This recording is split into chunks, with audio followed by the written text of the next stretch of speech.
We're back with one of my favorite points travelers, our self-quarantine, self-isolation, lockdown happy hour. This one, you're really going to be dreaming of all the incredible travels you have out there. I know there's some EPS members that are very experienced in points. A lot are very new. We're going to talk about, try to be beginner, but we'll inevitably go a little advanced, and we'll talk about airlines and miles, airlines you may have never flown. We've got Senitra Horbrook. Welcome. Hi, thanks for having me on, Stefan.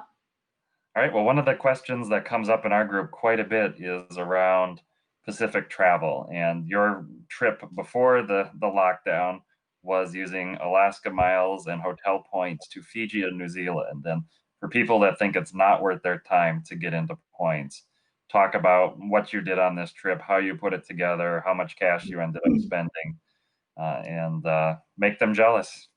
Sure. So I guess when I pick a destination, I tend to look at all the options of what mileage programs go there, how many points does it cost to redeem. And when I take really long, far away trips to the Pacific, for example, or to Asia or Africa, I tend to like to fly premium. So I see how can I do this in business class or in first class, and for the lowest number of miles, how can I do that?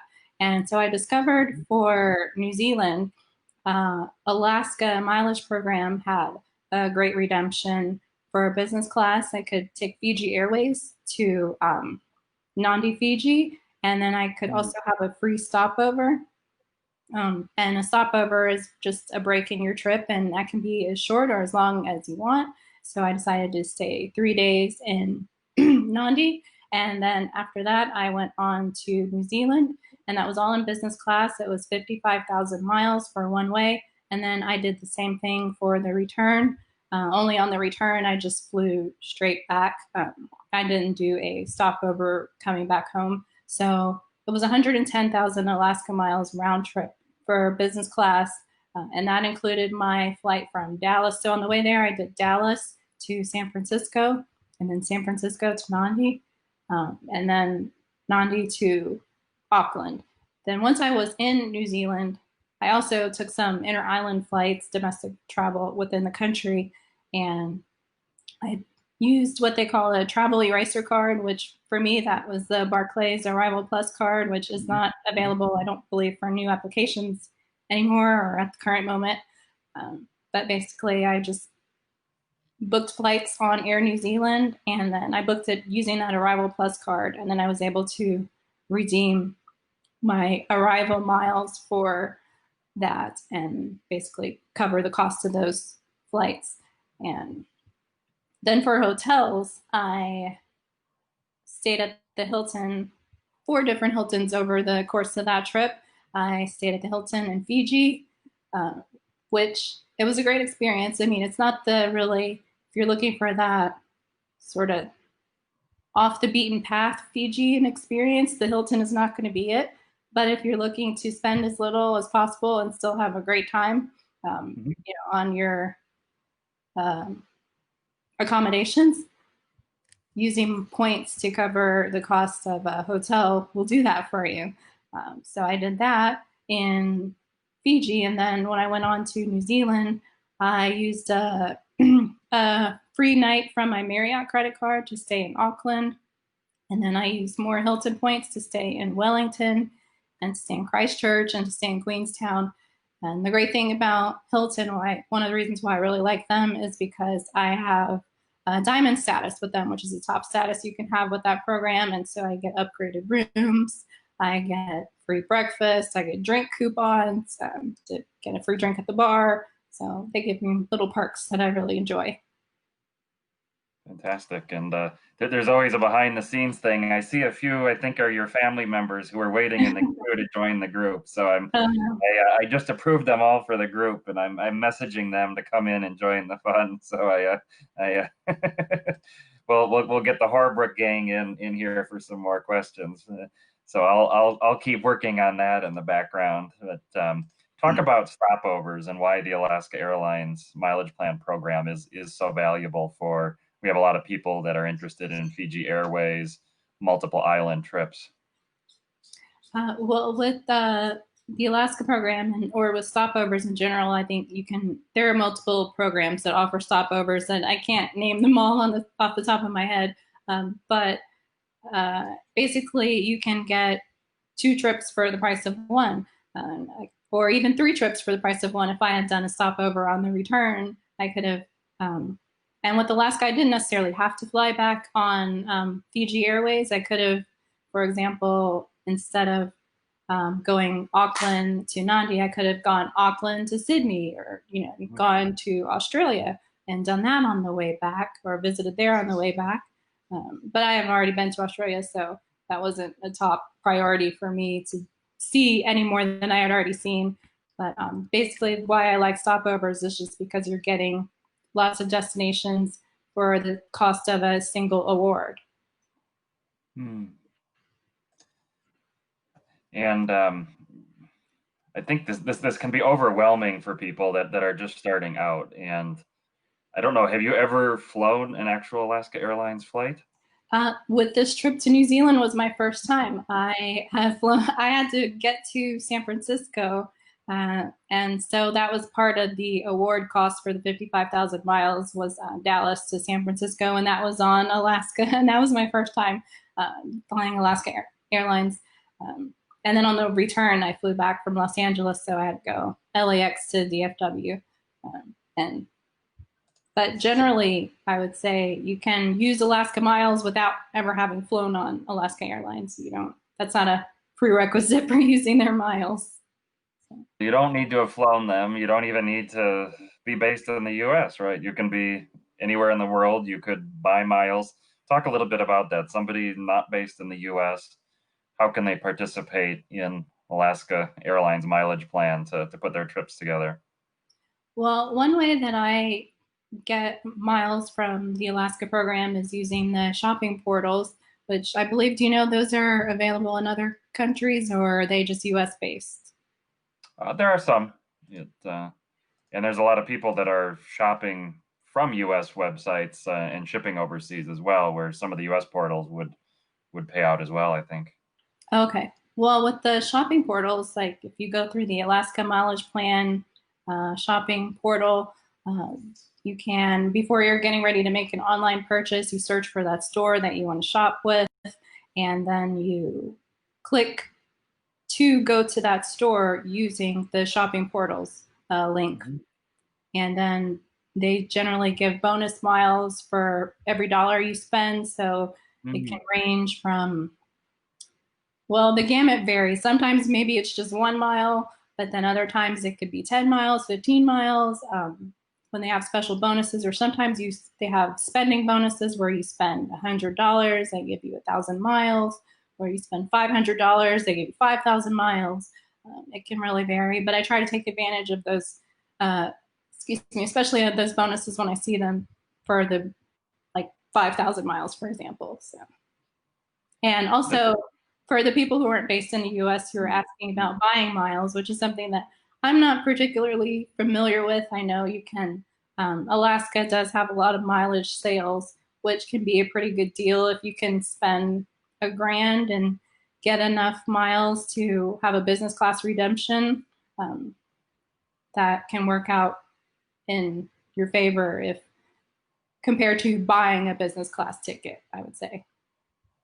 Yeah, and I took a little bit of a look on some of the details beforehand, and people that have registered a free Alaska Airlines mileage plan account right now would have they call a mystery bonus of between 30 and 60% bonus miles. 60% would be the most they've ever sold, and they're not collecting the taxes on these purchases. If I believe if you're based in Canada, they might be. So there's even savings on the cash price of miles. And I know a lot of people based in Australia and New Zealand that buy their limit every year of Alaska miles. I think it's what 150,000 you can buy in a year, just because it's cheaper for them if they're looking for some of these trips, or like you said, the business class redemptions to get that than to pay the cash price. Yeah, I So think that's when you get the best values. If you're looking to fly premium, either business or first class, and you want to buy miles, it's going to be way cheaper than buying an actual revenue ticket for that. So. that's probably the only case I would do it. Or if you just need, if you're close to a redemption level and you just need a few miles to top off your account, that's another situation where I would consider buying miles. Fantastic. And you don't have status, I believe, with any airline. You do with some hotels, but talk about this concept of an airline free agent and why you don't even feel you need status. Yeah, a lot of people are surprised when they hear that I don't have airline status. I only use award redemptions to travel. And so with award redemptions, you're not getting any credit or whatever you need to get status with an airline. Your award redemptions don't count towards that. So I basically look for the programs with the easiest redemptions, with the availability. Where can I get to easiest from my home of Dallas? And I tend to fly American Airlines pretty often. And mostly I do fly economy, even to Europe or to South America. I will fly economy if I'm using American Airlines miles, just because I try to be, even though I do like the premium redemptions, I love them. But then, I like to balance that out and not spend all my miles. And so I may fly economy to Europe, especially since they brought out the Web Special Awards where it's a little bit cheaper. And another program I use for American flights is the British Airways Avios. You can use those, and sometimes that, for me, being in Dallas based, where there's not a lot of nonstop flights to different destinations, that works out to be a little cheaper than the price of an American Airlines award redemption, for example. Let's say to South America, I believe if I wanted to fly to Santiago, Chile, in economy, it would be 60,000 American miles round trip from Dallas, but using the British Airways Avios, round trip from Dallas is 50,000. So I try to look and see what has a cheaper redemption, and that's the points or miles that I use. Yeah, and the BA one then it's by distance and by your connection. So being based in Dallas, you're benefiting from not having to connect for many of these trips to access that lower pricing. Correct. Yeah. So in that case, I mean, that's going to be good for nonstop flights, no Mhm. connections. And talk about this idea. You're talking about BA miles. You're talking about all these different miles you have. The idea of transferable points currencies with credit cards, which the U.S. has several banks that have it. Overseas, we see more with Amex and Citi in a number of markets. So talk about that concept because it seems like the banks just tell you, oh, just redeem your points for our gift cards or a penny a point in cash and do that. And you're clearly not doing that. Yeah, absolutely. The real value is in transferring those miles to the airline programs that are available. So, one of the programs I use pretty often is the Chase Ultimate Rewards, and those points are transferable to United, although I don't really transfer them to United very often, but they're transferable to British Airways, which I was just talking about, how I use that pretty frequently. They're transferable to Virgin Atlantic. Mm-hmm. There's a whole list of airlines, Iberia Airlines, off the top of my head. And they're also, Southwest Airlines, and they're also transferable to a number of hotel different programs, such as Hyatt, Marriott, which I wouldn't recommend that unless you were just topping off for Marriott anyway. I do transfer to Hyatt. What other hotel programs? IHG, which I also don't transfer to that program very often either. And then with American Express, their membership rewards points are transferable also to many different airlines. Some overlap with Chase, like what overlap? British Airways. You can, so let's say you need to make a redemption and it's 100,000 British Airways Avios. You can transfer 50,000 Chase points and 50,000 Amex points, and so you don't have to have all your points in one program. So that's one of the things I like about that. Let's see, where else can you transfer to? Some of the, I'm trying to think of which ones I use most often. You can transfer to Delta. I've used that on occasion, but not really very often because I don't fly Delta very much. And I think you can transfer to, my memory is failing me right now. And then I think you've highlighted the idea that there's so many different ways to transfer, and one of the concerns people are having is, what if this airline goes out of business? Maybe the miles survive, maybe they don't. But it sounds like having them in the credit card means, okay, if there's 20 airlines to choose from, maybe one or two or five are gone in a year due to the crisis, but then others will still be there, and they'll be, the points will be in the bank, not sitting with one airline. And that's true. Yeah, I definitely like that, just flexibility. I mean, they're very flexible programs, and I can use them when I can make a transfer when I need to, and not just have it, Right. like you said, have the miles just sitting there. So the flexibility is great with those. Yeah, making sure that it's available. The award you want is available before clicking transfer, because you don't get Yeah. them transferred back. Talk about some of the hotel programs. So uh, when I first met you, it was an event in Ann Arbor, and I always see George, one of the genial hosts of that Ann Arbor weekend. It doesn't look like we're going to have it this year, but that's where I met you a few years ago, and it was when you were sharing the ins and outs of the Hilton program. Yeah, so the Hilton program is probably one of my most used programs, simply because in the US there's three, I believe, at this time, three different Hilton credit cards you can sign up for and get those sign up bonuses, which range from 75,000 to 125 or 150,000 points. With the Hilton, once you complete the minimum spending on their credit card, they give you the sign up bonus. You can so you can get all three of those, and then they're also just their regular spending.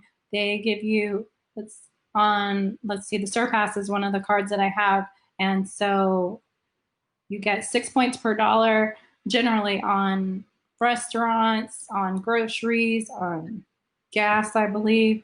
And currently, they have a promotion going on where you can get 12 points per dollar on groceries. And I think that's also going on with the Aspire credit card too, which doesn't normally have a grocery bonus. So it's easy to rack up a lot of miles or points with Hilton, just putting your everyday spending on there. And even your non-bonus category is 3 points per dollar. Um, and for me, the Hilton program is pretty easy to redeem with. And they have sort of middle of the range redemptions. They go from maybe 5,000 all the way up to 95,000. And I try to stay in that 30 to 50,000 point per night range, just to maximize my redemptions and get more redemptions out of the points that I have. Um, and also, you can get the fifth night free with them. And with their credit card, with the Aspire card, it gives you diamond status. Or if you have the Surpass card, you spend $40,000 a year and they give you diamond status, which gives you upgraded rooms, free breakfast. And they give you, I've gotten drink coupons. I might have mentioned that. So that's why I like the Hilton program a lot.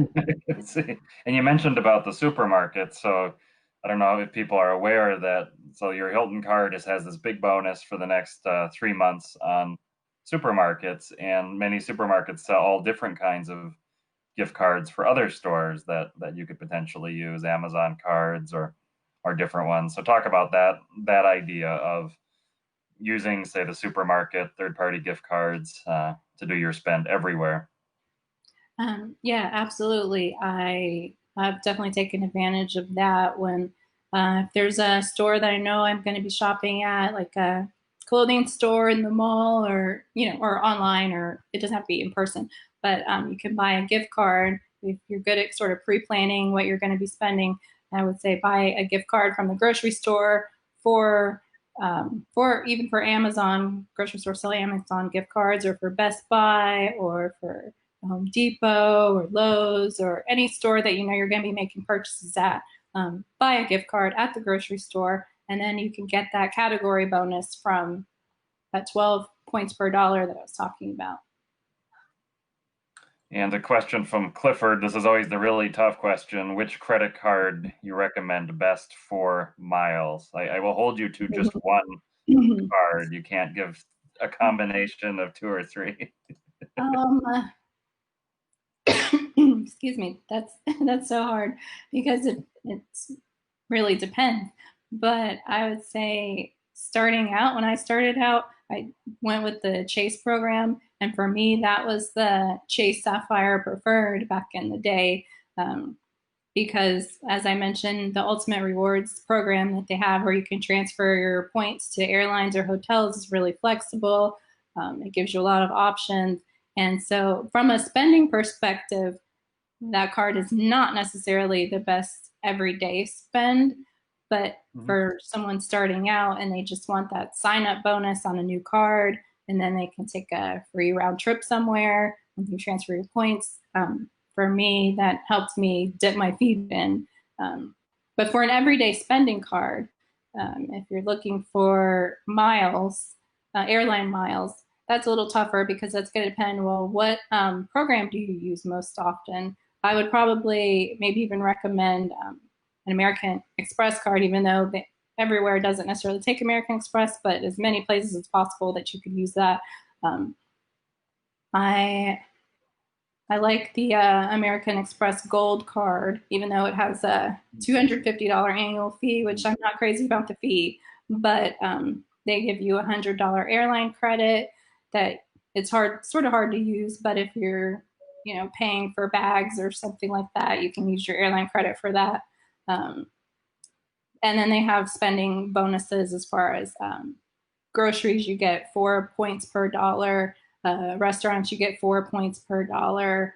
And I forget if there's anything else, but for me, groceries and restaurants and gasoline, are the things that I spend probably the bulk of my money on monthly outside of, my mortgage and things. But yeah.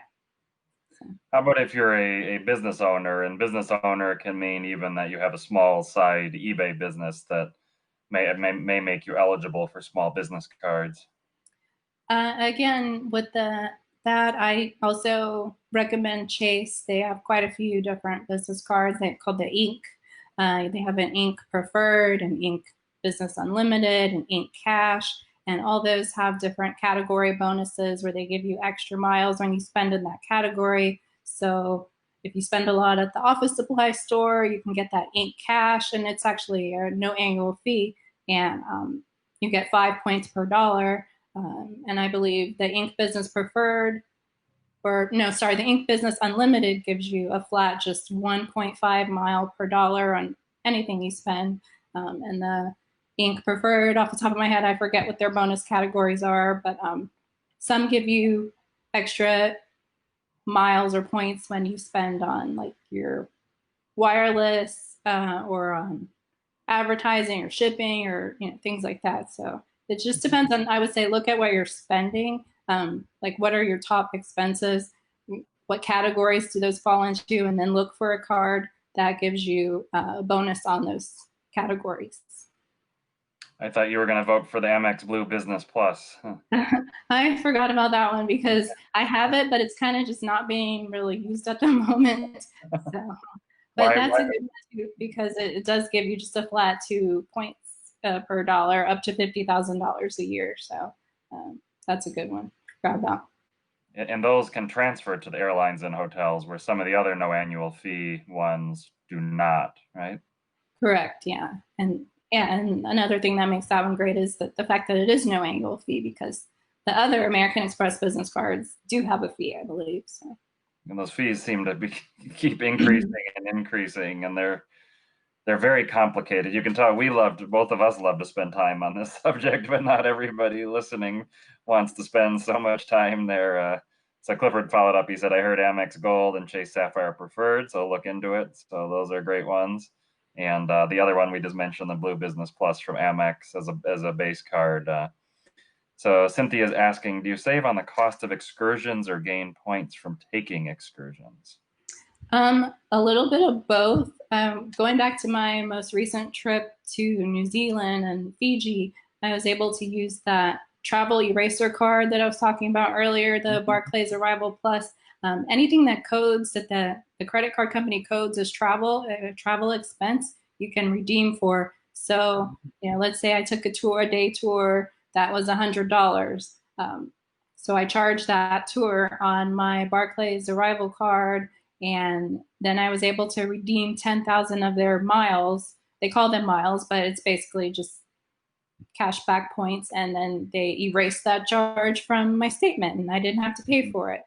So I do that. And of course, with that Barclays card, the charge has to be at least $100. It used to be 25, but I think they have a free card where a no annual fee card where it might still be 25, but I have the card that's has an annual fee of $99, and that card it has to be $100 or more purchase for you to be able to erase it. So, and Capital One also has cards. I don't really do much with the Capital One program, but I know they have cashback cards where you can spend on travel and then erase that travel purchase with it.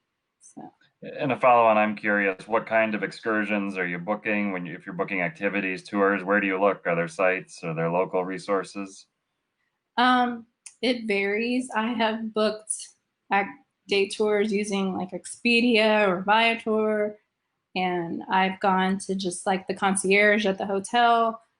One thing I like about booking generally, like maybe it depends on the chain, but I know when I've done it at like Hyatt or somewhere that, you can book that day tour or excursion, you can charge it to the room and then you get bonus points charging things to your room. So I like to use that option when I can as well.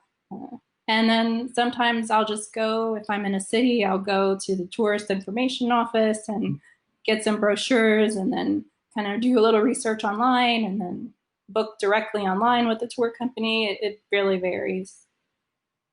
Excellent. And let's talk about some of your travels. I feel like we've overwhelmed with the points. We led with the points up front, and this was intense. So we need to take a break and enjoy ourselves. I know your Christmas breaks, you often go for European Christmas markets. So talk about the ones you visited. What are some of the highlights? What are some of the repeats? Not that you'd ever run out of European Christmas markets to visit. Yes, I love going over to Europe to see the Christmas markets. I just love the festive atmosphere and just I don't really shop at the markets. I just look around and I drink the mulled wine. But one of the top, I believe, destinations that people usually talk about is Germany. I have yet to see a German Christmas market, but that's generally because of the way my vacation time falls at work. We get the week between Christmas and New Year's off, and a lot of the markets in Germany they close for the season on Christmas Eve. So if I can't get there before Christmas Eve, then that's not going to work out for me. But hopefully, sometime in the near future, I can see Germany and see some German Christmas markets. But the ones that I have gone to, sometimes after Christmas, they stay open and they have like a New Year's market. So even though Christmas may be over, they still have those markets available. And I would say my favorite one that I've seen so far would be Vienna, which is sort of Germany adjacent. I don't know if that's okay to say, but they had a lot of different markets and different places in the city. It wasn't just one big market. It was a few big markets and then a lot of little markets. So it gave me a lot to do. But I've also, excuse me, I've been to Belgium where I went to. Feel free to take a drink. This is an evening happy hour. So. Well, I probably should. I've my own thought about Christmas markets is that I'm not going to worry about researching them because I feel like they're all going to be pretty incredible. But you've had more in depth, so curious about all those. Yeah. Yeah, but I was trying to say that Belgium. I went to Brussels and Bruges and Ghent and a lot of the different cities in Belgium. They have markets, so I just try to see what I can and. That's not the only thing I do on those trips, but it's like a primary reason for my visit. So. And what else do you do? Because I feel like a lot of Americans are interested in going to Europe to visit, say, museums and cultural sites, and they pick the worst possible time of year, like the July hottest most crowded time, and they probably should be doing what you're doing and going there over Christmas. Yeah, if you can handle a little bit of a chill, I would say Christmas is a great time to go. I went this past Christmas to Poland, which is probably the coldest Christmas one that I've had so far. But I would say there's a lot fewer people around, and then they celebrate the holidays differently there too. So I guess Christmas Eve is the day they spend with families, so no one's even really out. Like the Christmas market in Krakow on Christmas Eve, it was open, but you Mm. could probably count. I mean, there was maybe less than 50 people milling Mm. around. There just wasn't very many people out at all. And same Christmas Day, you started to see few more people out compared to Christmas Eve, and then the day after Christmas, there was more people. But I wouldn't say that it was really busy the way like Rome would be in the summer. So Mm. yeah, so I like kind of going in off season when I can. Where do you hope to be visiting for your Christmas markets in 2020, if that's possible? My hope had been to go to. I had a few ideas, either Prague or in France. I wanted to see Strasbourg, I believe that's what it's Mm. called. Um, those are probably my top two.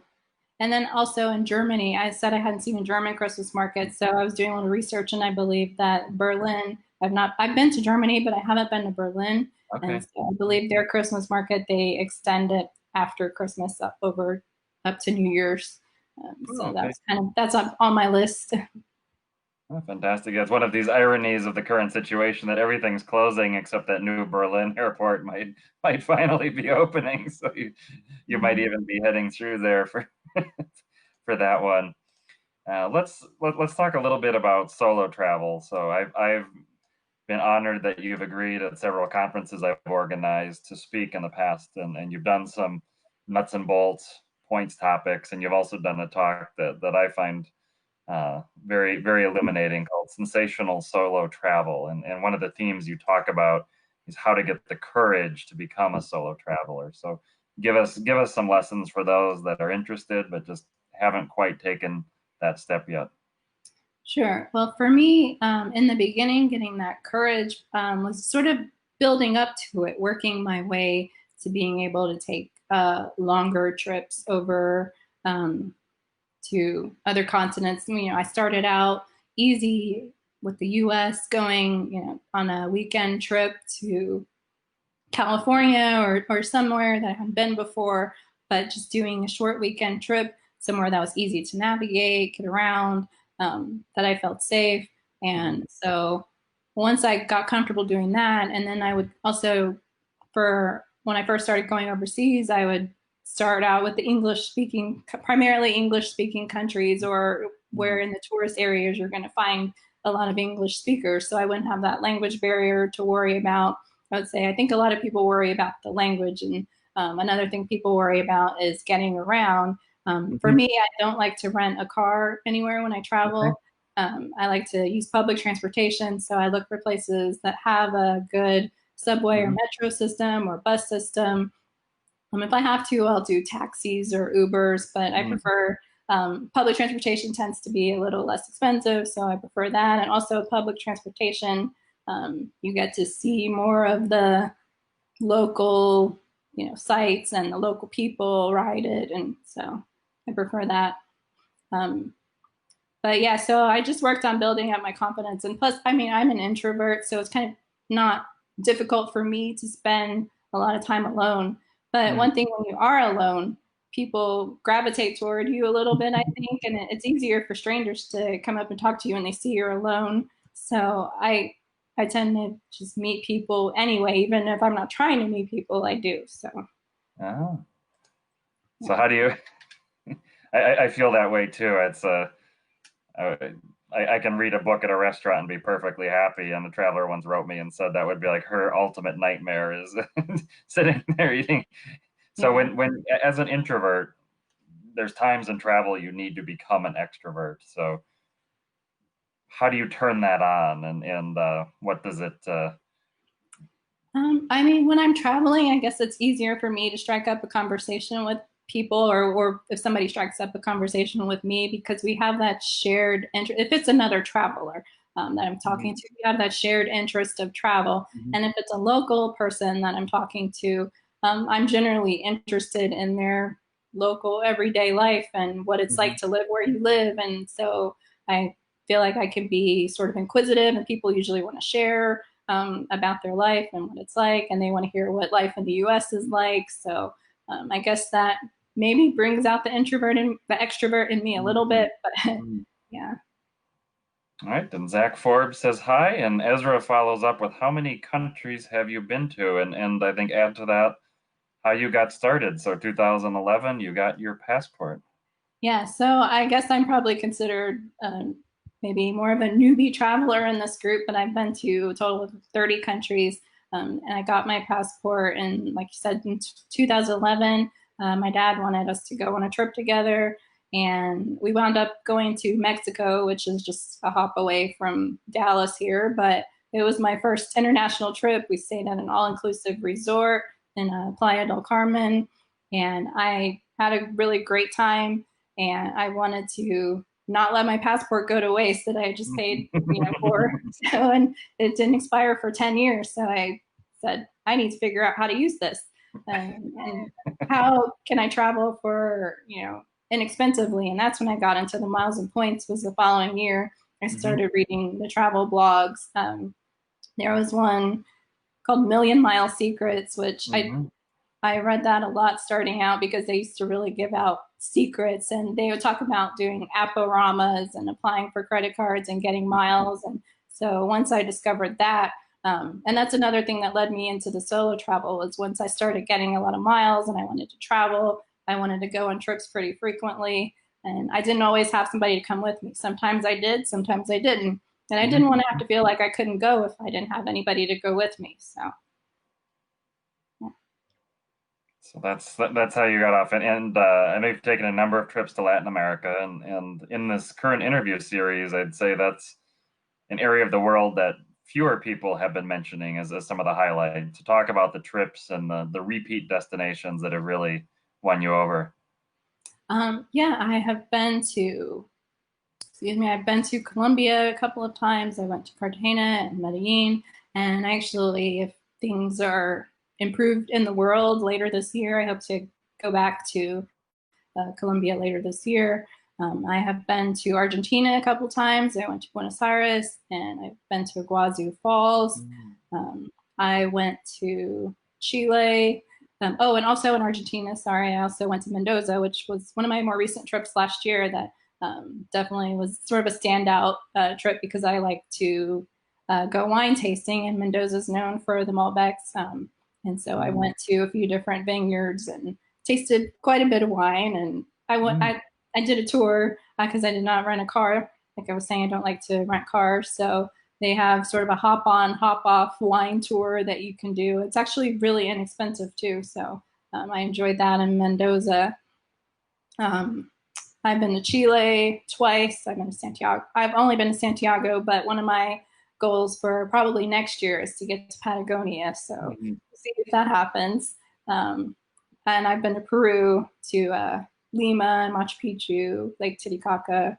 Um, I think that's the gist of my South America experience. But I'm trying to get to as much as I possibly can within the limits of my vacation time at work.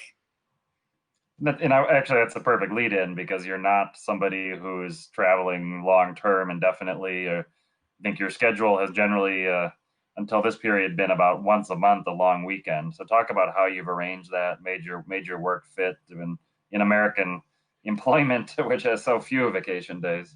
Yeah, sure. I tend to take, like, my New Zealand trip that I had in February. That was a long trip for me, and it was just slightly less than 2 weeks. It was, I don't know, about 12 or 13, 12 days or so. And that was a long trip for me. Mhm. Most of my trips tend to be 3, 4, 5 days max. And that's going to Europe or going to South America in that amount of time, which circling back to the solo travel, that's another reason why I go solo, is Mhm. because a lot of people, when they want to go to Europe, they don't want to go for 3 days or 4 days. They want to go for 2 weeks. And so I can't necessarily do that. Or if I did, that would be the only trip I took all year. So if I want to take a trip every month, I need to squeeze it into holiday weekends, when we have like the 4th of July or Labor Day or over Thanksgiving weekend or Christmas. That's when, and I'll use one of those holidays and I'll tack on an extra vacation day or two. And that's how I come up with my 5 days.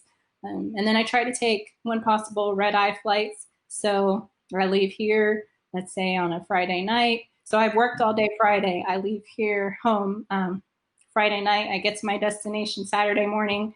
I have all day Saturday, all day Sunday, and Monday might be the holiday that I was talking about. So I'm there all day Monday. Monday night, I fly back home, and then I go to work Tuesday morning. Like that's kind of how I do. Well, that's fantastic. And I think a lot that think it's not possible, you've just shown how it is possible.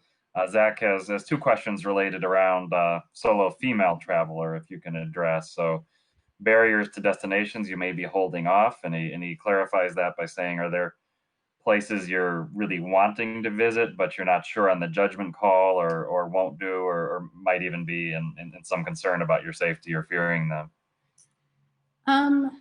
I would say one place that's, on my radar to do soon, but that I also have apprehensions about is probably like Morocco, just because I've heard that, the men there, they talk to single women who are solo in a certain kind of way, and I would probably like to avoid that if at all possible, as far as being talked to or propositioned or anything like that.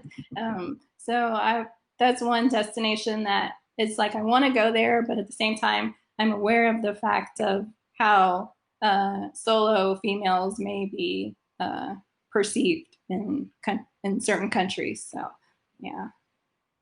And how when you're in a destination, how do you make an assessment about the safety of what you're looking? You said you take public transport, you're out and about. What do you do day to day to feel comfortable with what you're taking on?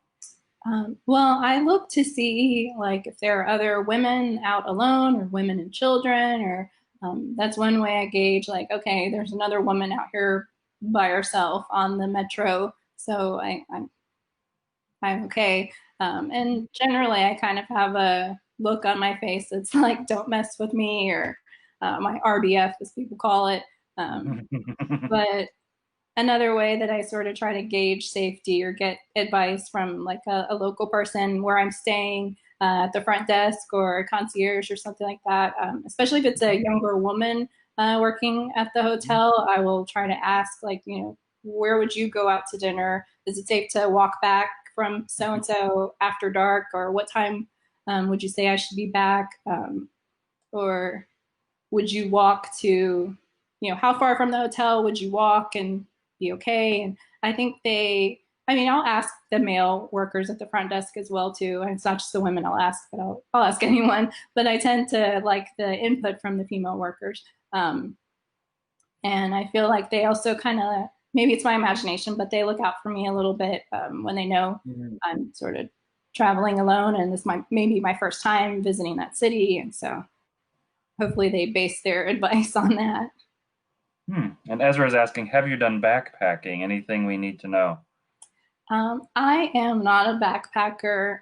That's one reason why I use the miles and the points is to stay sort of in the hotels and nicer places that maybe I wouldn't be able to afford without using the points. So I don't do hostels. I just don't. I have not. I'm not saying I never would, but so far I have not. And then when there's places that maybe I can't, there isn't a Hilton, I will generally, that's when I turn to those Chase reward points, and you can book direct through the portal. You can book local places. That might not be a chain hotel, but it is still a hotel, or like a bed and breakfast type of place, or yeah. So I tend to kind of stay in more comfortable accommodations. And you talked about you've got these tight, long weekend itineraries. The follow-up is, what's your ritual when you arrive in a new country after you check in? The morning, afternoon, supper, late night, whatever you feel like. Zach is saying for him, it's getting water, fruit, snack, provisions, transit card, and maybe investigating laundry if he's on an extended jaunt. So you're not on an extended jaunt. You're packing in those days right when you land. So how do you divide up your time? Well, it sort of depends on the time difference in the country. I mean, generally, I try to, what they say, hit the ground running. Hmm. A lot of times I take a red eye flight, and if I flown economy, I may not have gotten very much sleep on the way there, but I still just try to adjust to whatever the time difference is and have a full day because I know if I only have 3 or 4 days there, I don't want to waste an entire day sleeping. I can sleep when I get back home. So I just, when I get somewhere, I do definitely go to the hotel to check in. A lot of times I'm getting to the hotels, if I've flown on a red eye, I'm getting there before their designated check-in time, but I will just ask nicely if I can check in early. I'm sure that I usually look tired, and Hmm. they most places are generally willing to let you check in early if they have a room available. So Hmm. I will put my things in the room. If I haven't eaten, I will get something to eat. And then a lot of times I have a rough idea or a rough outline in my head of what I plan to do with my 3 or 4 days in a city. So I just go on my way from there. I don't really, I mean, I may shower and freshen up and everything like that, but yeah, I just head out. Yeah. And the question I wanted to ask for those that saw the teaser post for this evening, how do you take a selfie? Because I've seen many selfies. I don't dare take them myself because I think they're just going to look horrible. And you clearly have a knack.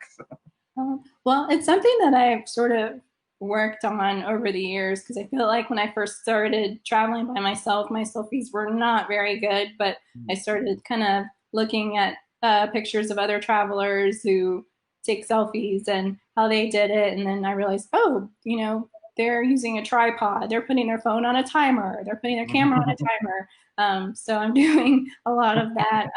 I got a GoPro and I just have, a selfie stick that extends out and like I have a small travel size tripod that I can put either my phone on or my GoPro on. I could set a timer. One thing I've done is instead of taking a still photo, I will take a video. And that way I can get a lot of different poses and then I just screenshot the pose that I like and make that a photo. Oh, Um, wow. so, yeah. So there is quite a method to this. There definitely is. And also, I mean, with the picture that I gave you for the post, I got, I guess, the most recent iPhone before I had the really older, smaller iPhone. So the better equipment you have, the better selfie you're going to get too. So with the latest iPhone, there's a pretty nice camera on it with the portrait mode, and so I try to figure those things out. I wouldn't say I'm very knowledgeable about photography at all, but Mhm. I'm learning more and more. Oh, fantastic. And Cynthia is asking a must-see destination that you would recommend to others.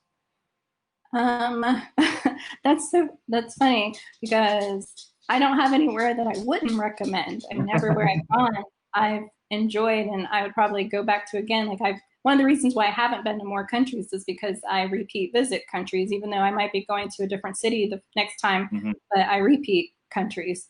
Um, so a must-see destination for me, New Zealand, the most recent trip that's one of the places that had been on my list, so to speak, for a really long time. So seeing there, and it was everything that I had hoped it would be from the pictures and travel blogs I had read about New Zealand. It lived up to my expectations.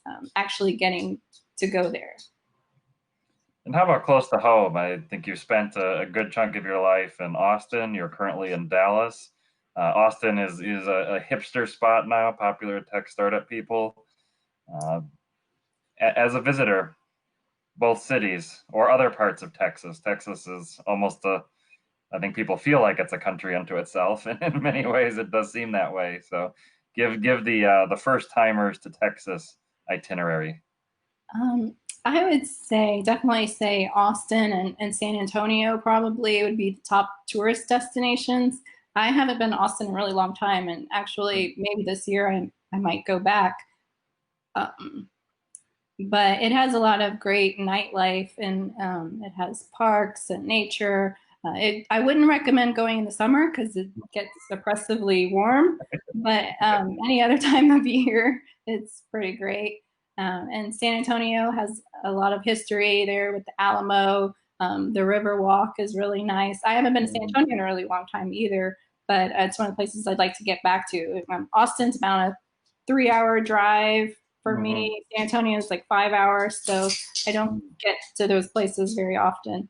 And then here in the Dallas area, I wouldn't say Dallas is big for tourism, but it's a good place to come and spend a weekend. You can definitely find activities and museums to fill up a weekend here in Dallas It's too. a very spread out city, right? Where would you base yourself, let's say, seeing the sights and or foodie style? I would probably base myself in downtown Dallas because that's where the museums are. If you want to go to like the art museum, if you want to go to the JFK museum, there's an aquarium.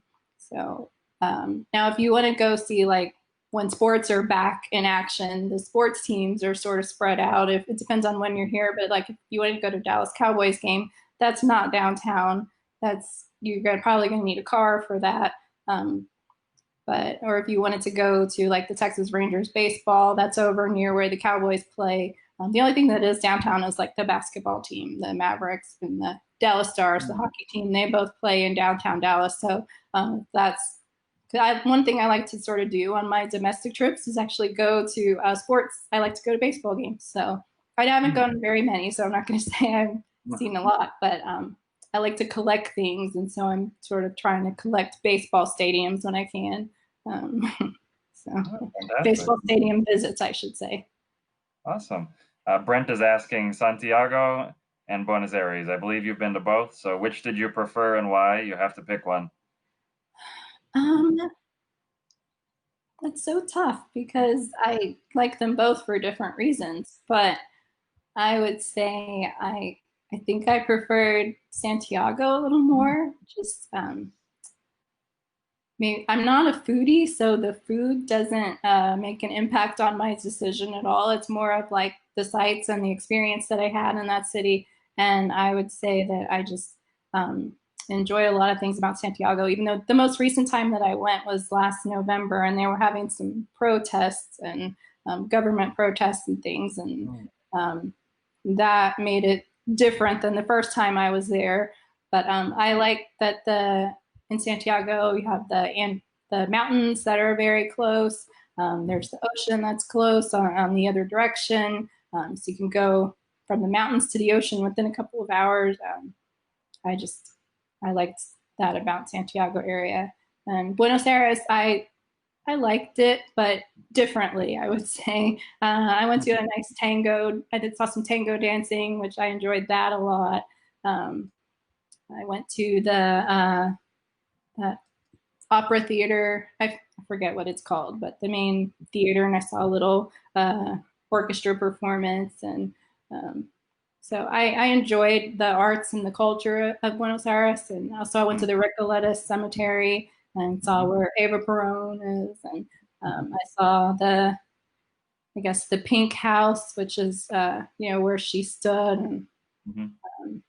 so I try to see as much as I can in different places. And Ezra's asking best airline to fly with, or I suppose favorite. I mean, my favorite airline that I haven't flown with some of the really aspirational airlines, like for the people who use miles and points. I think, what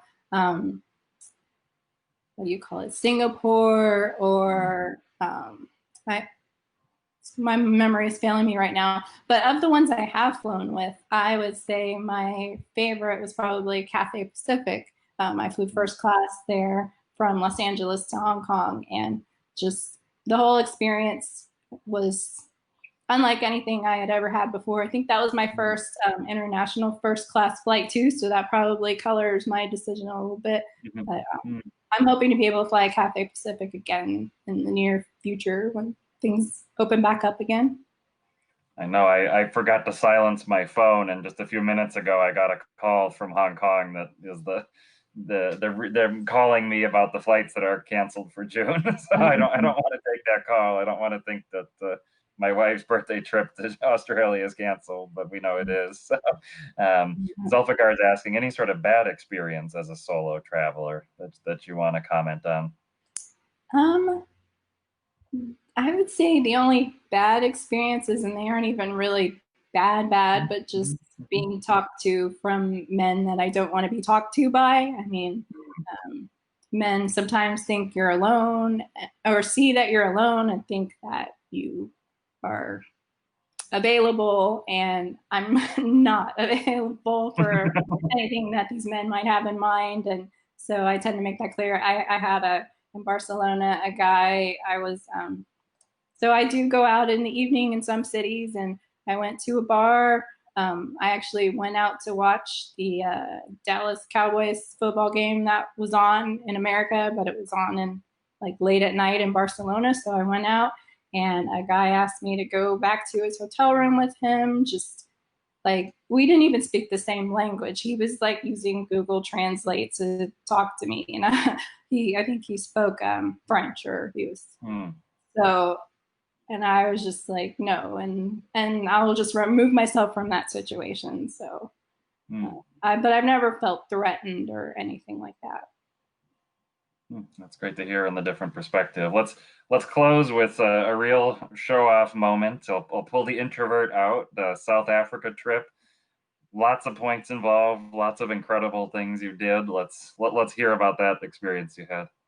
Sure. Well, for South Africa, that was one of my big, what I would consider bucket list trips that had been on my, you know, to-do list that I wanted to see for a very long time. And I knew that I wanted to fly a premium to get there because it was such a long ways from home. And so I looked at, like I said, when I was booking New Zealand, I looked at what are my available options? How can I get there in business class or first class? And so that's when I flew Cathay Pacific, actually, and I used Alaska Airlines miles.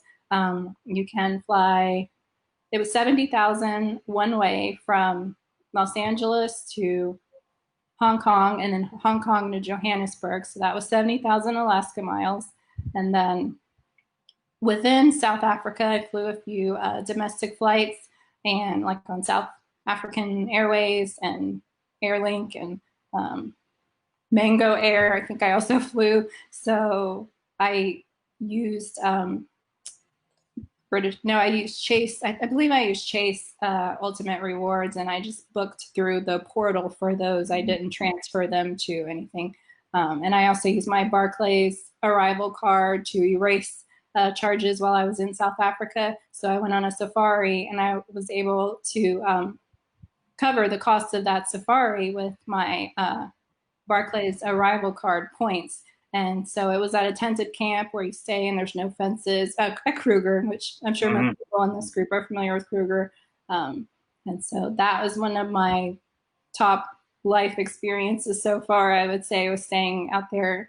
And then I also went to Cape Town, where I redeemed Radisson points to stay at one of the Radisson Blue hotels in Cape Town.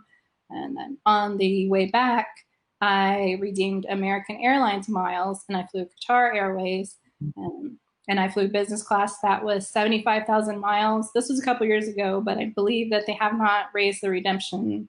So it's still 75,000 business miles for business class to or from Africa one way. So that was Johannesburg to Doha, and then Doha to Dallas, which was an extremely long flight. And I'm so glad I did it in business class, although they did not have the Q suites back then. So I haven't had that experience yet of the Q suites, but I hope to soon, or eventually.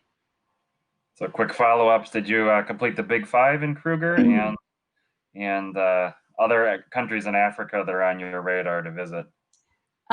Yes, I did see the Big Five. The Rhino was one that I only saw at night, and I was hoping to see during the daytime, and it never came back out during the day.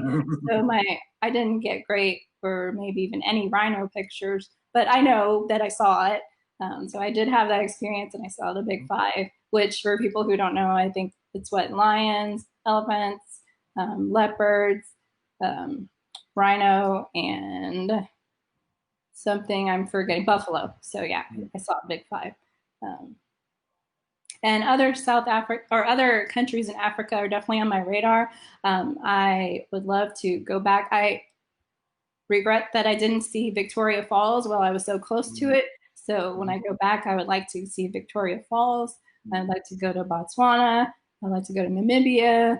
I would like to go to Kenya, Tanzania. I would like to have more safari experiences, although I do want to see more of the local life, everyday people in Africa. I would like to eventually get to the more challenging countries in Central and Africa and maybe Western Africa, but they're on my radar for eventually. Yeah, definitely. Eventually, yes. And Romaine is saying, how many credit cards do you have? Oh, I have a spreadsheet, so I'm sure if I looked at my spreadsheet, I could tell you, but probably in the 20 something range. I don't know off the top of my head without checking my spreadsheet, but I'd say at least 20 to 25. Oh, fantastic. And I'll read Zach's comment to send us out because I could not dream to do better. He says, Senitra, you're a wonderful person. Godspeed and safe travels. Thanks.